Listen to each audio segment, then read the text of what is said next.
In this lesson, we're going to be discussing guidelines for creating successful sketches. You can use several methods to create closed shapes. You can use tools such as rectangles, circles, polygons, or you can constrain sketch geometry so that separate sketch elements come together to create a closed shape. At times, you may need to create a sketch geometry that is not closed. For example, the path for a sweep or to create a surface. However, most of the time you want to create closed geometry. It's a good practice to make sure that whenever you're sketching that you always close your geometry. Some of the guidelines for creating successful sketching: keep the sketch simple. Do not fillet the corners of a sketch if you can apply the fillet to the edge of the finished 3D feature and achieve the same effect.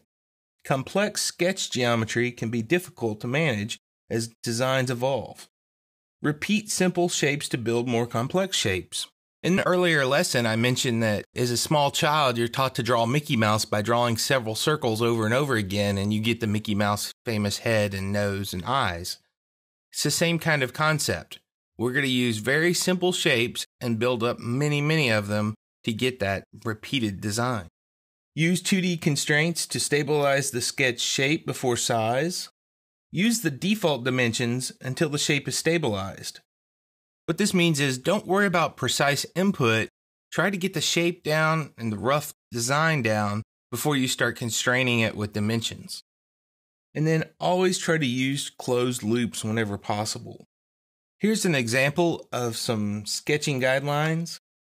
The sketch on the left was created by using rough corners or square corners and then adding fillets and chamfers after the fact. The sketch on the right was created by actually adding the fillets and chamfers into the sketch itself. And you'll notice how much busier the sketch on the right is than the sketch on the left.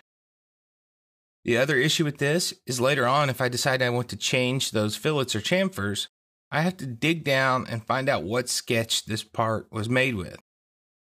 On a single object like this where you have one or two features, it's not that big of a deal.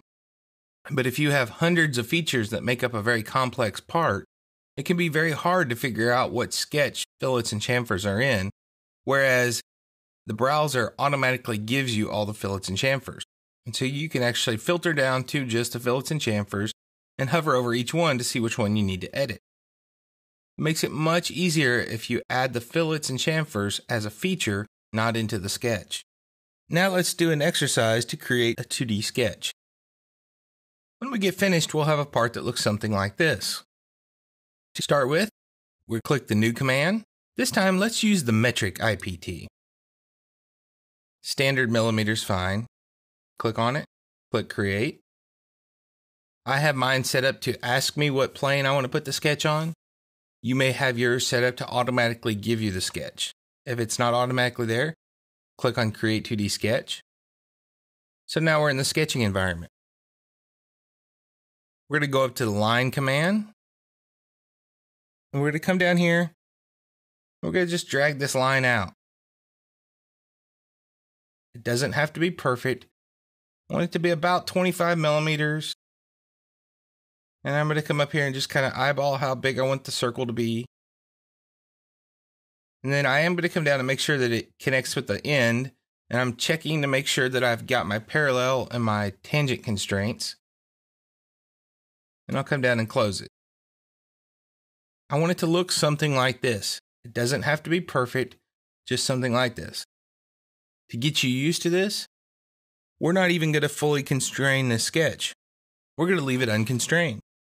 Because right now, what we're concerned about is getting the geometric constraints, not necessarily the dimensional constraints. So let's hit right click, OK. Right click again, and say Show All Constraints. You'll notice everything looks good except for it didn't pick up the tangent constraint on the top.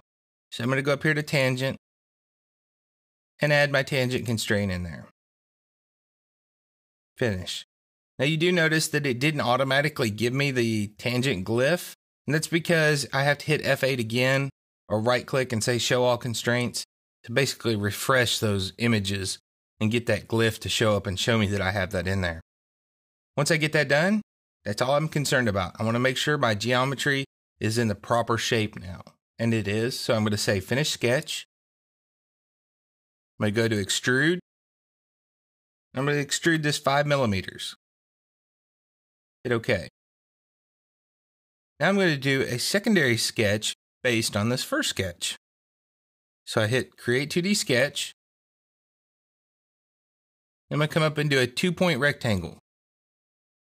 My first point, I'm going to come and hover over the corner of the existing geometry that was automatically projected.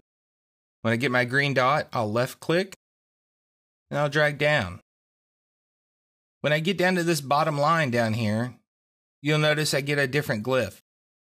It's telling me that this is coincident to this bottom line, meaning that this rectangle is going to snap to this rectangle. And that's exactly what I want. I want to make sure I don't accidentally grab the center because I don't want it to be that big.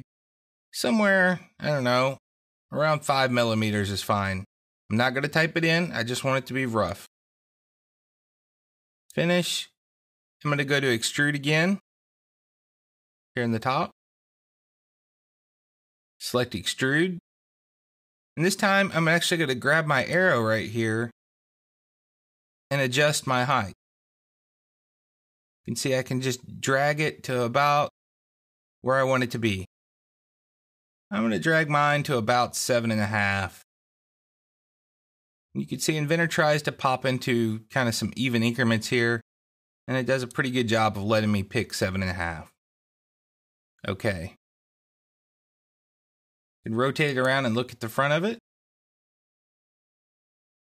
And now I've created a primary and a secondary sketch inside this object. You can see how simple it is to sketch and build complex shapes from very simple shapes. Remember, keep it simple and try to build as many objects as you can into features, not into sketch elements. When I'm finished with the part, I'm going to go to Save. It's going to ask me what do I want to call it. I'll say 0209. Let's call it Guidelines for Creating Successful Sketches. You can call it whatever you want to call your part. And you could save it into your default test project file that you want to use. Done saving, close, and we're finished.